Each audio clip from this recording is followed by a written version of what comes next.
A woman born when a storm hit Northumberland 35 years ago gave birth herself on the day of Storm Arwen. Rachel Young, from Berwick-upon-Tweed, was given the middle name Gail because it was so blustery in July 1987. She gave birth to son Rory on November 26, 2021 as the storm made its approach, which caused blackouts and chaos across northeast England. In hospital the whole building was shaking. You didn't know what it was like in the outside world, she said. Ms. Young, 35, was booked in for a caesarean section last November at Cramlington Hospital on what was initially a normal day. After giving birth to her third child that afternoon, social media was alight with news about the impending storm, before it hit later that evening. I remember being at the hospital and in a sense not wanting to leave, and although it was shaking you were quite safe and contained, she said. My husband, Stephen, was in the bed next to the window and he couldn't sleep because of the draft coming through. It was just so cold. We still didn't think it was that bad until the next morning when we started speaking to people who said there's carnage everywhere.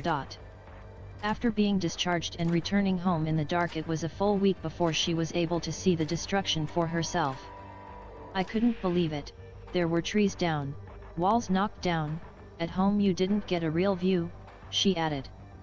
Knowing that we had had the baby, a couple of friends had taken it upon themselves to come and clear our drive away.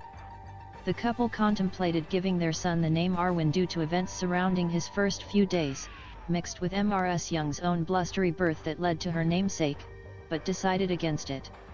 In a way, it's a nice connection. We were both born during storms, she added. Ms. Young's son also shares the same birthday as her mother, Pamela Thompson.